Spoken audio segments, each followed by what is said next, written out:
오늘 말씀 우리 함께 봉독하도록 하겠습니다. 오늘 말씀 사도행전 22장 30절에서 23장 11절까지입니다. 제가 말씀을 봉독하도록 하겠습니다. 이튿날 천부장은 유대인들이 무슨 일로 그를 고발하는지 진상을 알고자 하여 그 결박을 풀고 명하여 제사장들과 온 공회를 모으고 바울을 데리고 내려가서 그들 앞에 세우니라. 바울이 공회를 주목하여 이르되 여러분 형제들아, 오늘까지 나는 범사의 양심을 따라 하나님을 섬겼노라 하거늘 대제사장 아나니아가 바울 곁에 서 있는 사람들에게 그 입을 치라 명하니 바울이 이르되 회칠한다며 하나님이 너를 치시리로다. 내가 나를 율법대로 심판한다고 앉아서 율법을 어기고 나를 치라 하느냐 하니 곁에 선 사람들이 말하되 하나님의 대제사장을 내가 욕하느냐.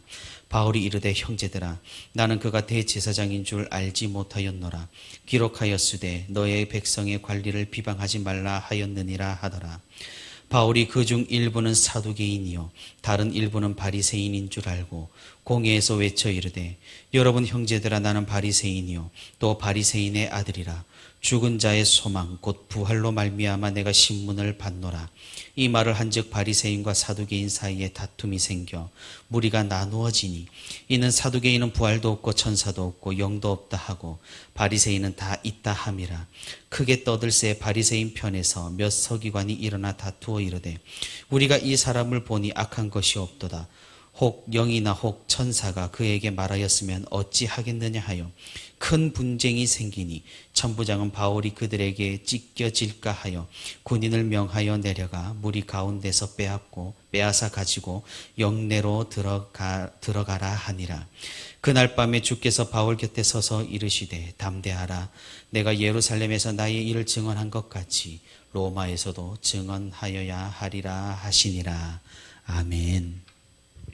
네, 오늘도 이렇게 새벽의 시간에 주님과 함께 동행하기 위해 새벽 기도의 자리에 나온 우리 모든 성도 여러분 진심으로 환영하고 또 축복합니다. 오늘도 우리 함께 말씀을 듣는 가운데 함께 말씀을 붙들고 기도하는 가운데 하나님의 크신 위로와 은혜가 풍성히 있기를 주님의 이름으로 소망합니다. 이런 말이 있습니다. 그리스도인은 복음을 위해 무조건 당해야 한다. 참으로 애매모호한 문장이 아닐 수가 없습니다. 복음을 위해서 그리스도께서 십자가에서 당하신 것처럼 우리도 그리해야 한다. 참으로 어려운 문장인 것 같습니다. 우리는 이런 문장이나 생각을 들어봤거나 혹은 가져봤을 것이라고 생각을 합니다. 그런데 제가 생각하기에 저는 이게 가스라이팅이 아닐까라는 그런 의심을 한번 해봅니다. 무슨 말입니까? 복음을 위해 무조건 다 참아야 한다는 말은 성경에는 없습니다. 불신자들의 눈치를 보며 우리의 자유를 박탈해야 한다는 그런 주장도 없습니다. 우리는 어쩌면 거꾸로 하고 있는 것 같아 보입니다. 불신자들의 눈치를 그렇게나 보면서 우리 가운데에서는 정작 우리 사이 가운데에서는 눈치를 전혀 잘 보지 않습니다. 사도 바울은 오히려 나의 자유가 믿음이 연약한 신자들의 믿음에 해가 된다면 스스로 자유를 박탈하겠다고 주장합니다. 이 사도 바울의 말씀이 불신자들에게 적용되는 말일까요? 그렇지 않습니다. 그것은 교회 공동체 안에서의 관계를 말하고 있는 것입니다. 그럼 불신자들에게는 어떠했습니까? 사도 바울과 일행들은 오히려 강하고 담대하게 복음을 전한 것이 주요했다라는 사실입니다. 정말 그렇습니다. 요즘 구도자의 예배, 열린 예배라고 하여서 새로 온 사람들에게 초점이 맞추어진 그런 예배를 많이들 드립니다. 예배의 형식과 예배에 있어야 할 것들을 상당히 많이 버리고 세상 사람들이 적응할 만한 그런 예배를 교회들은 선호를 합니다. 대형 교회에서는 이미 콘서트 형식의 예배가 정착이 되었고 많은 교회들이 그것들을 바라고 그것들을 쫓아서 합니다.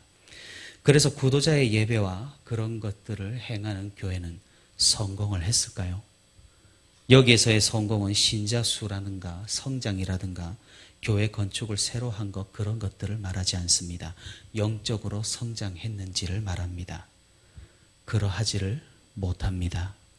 오히려 구도자의 예배는 성도들의 신앙을 하향평준화 시켜버렸습니다. 초신자들에게 조사를 해봤습니다. 교회에 와서 가장 인상이 깊었고 강렬했던 것이 무엇이었냐고 말입니다. 무엇이었을까요? 그런 구도자의 예배였을까요? 그런 어떤 성도의 교제, 그런 어떤 소그룹 모임, 그런 것들이었을까요? 아니었습니다. 그들이 대답했던 건 교회다움이었습니다. 하나님을 향한 갖가지 형식이 갖추어진 예배. 우리가 쉽게 생각을 해보자면은 처음 온 사람들은 딱딱하게 여길 수 있겠다라고 생각하는 그것들, 뜨겁게 하는 기도들, 예상과는 다르게 오히려 그런 예배의 형식을 매우 강렬하게 보았다는, 그곳에서 기독교의 특징을 찾았다는 결과가 나온 것입니다. 무슨 말입니까? 사람들은 교회가 교회답기를 바란다라는 말입니다. 세상과 교회가 한데 섞여서는 세상 사람들에게 인상을 전혀 줄 수 없다라는 말이죠. 다시 말해, 교회라는 것은 자신의 것을 강하게 주장할 줄도 알아야 하고 자신이 가지고 있는 것들을 과감하게 가감 없이 보여줄 수 있어야 한다라는 말입니다. 그것이 무엇입니까? 그것은 복음, 열정, 확신, 주장, 성결, 이런 것들입니다. 이런 것 없이 그저 구도자에게만 맞추어진 예배라든지 세상 사람들에 맞추어진 그런 이벤트라든지 이런 걸로는 아무도 만족시키지 못한다라는 사실입니다. 마찬가지입니다. 우리가 복음을 위한다고 말을 했을 때 그저 고개를 숙이고 머리를 조아리고 복음을 위해 무조건 참는 것이 능사가 아니라는 말입니다. 우리가 가진 것, 우리가 보여줄 것을 확실히 하고 아닌 것은 아니라고 분명하게 말하고 의와 불의를 분별하는 모습을 분명하게 보여주며 강단 있게 행동하는 것, 이것이 바로 오히려 그리스도인의 모습인 것입니다. 생각을 해보시길 바랍니다. 일제강점기 때 사람들이 교회의 어떤 모습을 보고 감탄을 했습니까? 남들과 똑같이 다른 종교와 다를 바 없이 신사참배를 하고 살길을 도모하고 일제에 굽신거리는 것에 칭찬하지 않았습니다. 오히려 비판했습니다. 잘못된 것을 잘못되었다고 확신 있게 말하는 모습에 사람들은 교회를 보며 감탄을 했습니다. 오늘 우리가 읽은 바울의 이야기에서도 바울은 자신이 가진 것을 최대한 활용하여서 복음의 기회로 삼았습니다. 그는 가만히 당하지 않았다라는 말입니다. 오히려 적극적인 공세로 복음을 전했고 강하고 담대하라고 말씀하신 하나님의 말씀을 믿었던 것입니다. 일단은 폭도들과 떨어뜨리기 위해 바울을 영내에 가두게 된 천부장은 다음 날에 왜 이런 일이 일어났는지 알아내기 위해서 공회를 모집합니다. 우리가 지난번에 몇 번 살펴봤던 이 공회는 사내들인 공회입니다. 베드로와 요한이 복음을 전할 때 안진뱅이를 일으키자 그 베드로와 요한을 잡아서 신문했던 그곳이며 멀리 봐서는 예수님을 재판했던 바로 그 공회가 이 사내들인 공회입니다. 그 공회는 지금 오늘날 사도 바울까지 잡아서 사도 바울을 재판하고 있는 것입니다. 로마의 천부장이 공회를 소집하여서 바울을 재판하도록 명령했습니다. 아마도 천부장의 생각은 이러할 겁니다. 로마 시민인 바울이 꽤나 신경이 쓰이니 무죄로 판결이 나면 바로 석방을 해야 할 것이고 유죄로 판결이 나면 유대인들에게 형벌을 받는 것이 아니라 바울을 빼돌려서 재빨리 로마 총독에게로 혹은 로마 황제가 있는 로마까지도 보낼 그런 생각이었을 겁니다. 바울은 이 사내들인 공회 앞에서도 당당했습니다. 당연했습니다. 그는 죄가 없었고 하나님 앞에서 떳떳했기 때문입니다. 그래서 사도 바울은 먼저 1절에서 여러분 형제들아 오늘까지 나는 범사의 양심을 따라 하나님을 섬겼노라 라고 말합니다. 바울을 안이 꽂게 보고 있었던 대제사장은 이 말을 듣고 화가 납니다. 그래서 옆에 있는 사람에게 저 바울의 입을 치라고 명령을 합니다. 바울은 곧바로 자신의 권리를 내세우면서 이 대제사장 아나니아의 잘못을 지적합니다. 회칠한다며 하나님이 너를 치시리로다. 네가 나를 율법대로 심판한다고 앉아서 율법을 어기고 나를 치라 하느냐. 바울이 말한 율법은 재판으로 시비가 가려지기 전에는 처벌할 수 없다라는 율법으로 아나니아에게 이를 가지고 항의를 한 겁니다. 회칠한 담이라고 표현한 것은 그들의 모순과 위선을 지적한 것으로 예수님께서도 사용하셨던 표현을 그대로 사용한 겁니다. 역사학자 요세푸스는 기록하기를 이 아나니아를 가리켜서 세속적이고, 대제사장 아나니아를 가리켜 세속적이고 탐욕스러웠고 성질이 불같은 인물이라고 말합니다. 더군다나 이때 대제사장은 친로마 정책을 폈기 때문에 유대인들에게 미움을 샀던 그런 인물이기도 합니다. 만약에 바울이 복음을 위해 모든 것을 참으라는 이런 교훈을 전했던 자라면 지금 이곳에서도 당하기만 하며 매를 맞았을 것입니다. 하지만 바울은 그러지 않았습니다. 자신이 로마 시민권자임을 밝히는 것과 마찬가지로 바울은 율법과 성경을 인용하며 재판에서 자신을 적극적으로 변호하고 있는 겁니다.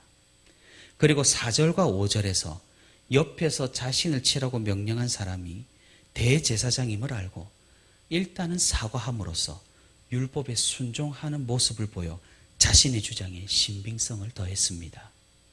거기에다가 바울은 센스 있게 이 공회 재판장에서 말했습니다. 자신이 바리새인이라서 바리새인 출신이기 때문에 이런 고난을 받는다고 말입니다. 우리가 전에도 살펴봤다시피 사두개인은 육체의 부활을 믿지 않았습니다.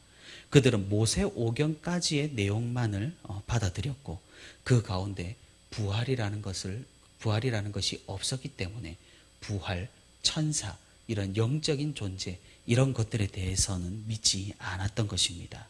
반면에 바리새파들은 선지서까지 구약 성경 모두를 받아들였기 때문에 부활을 믿었고 천사도 믿었고 이로 인해서 사두개인, 사두개파와 바리새파 두 당파 사이에는 갈등이 항상 내재되어 있었던 겁니다. 사도 바울은 이 예민한 부분을 건드렸습니다.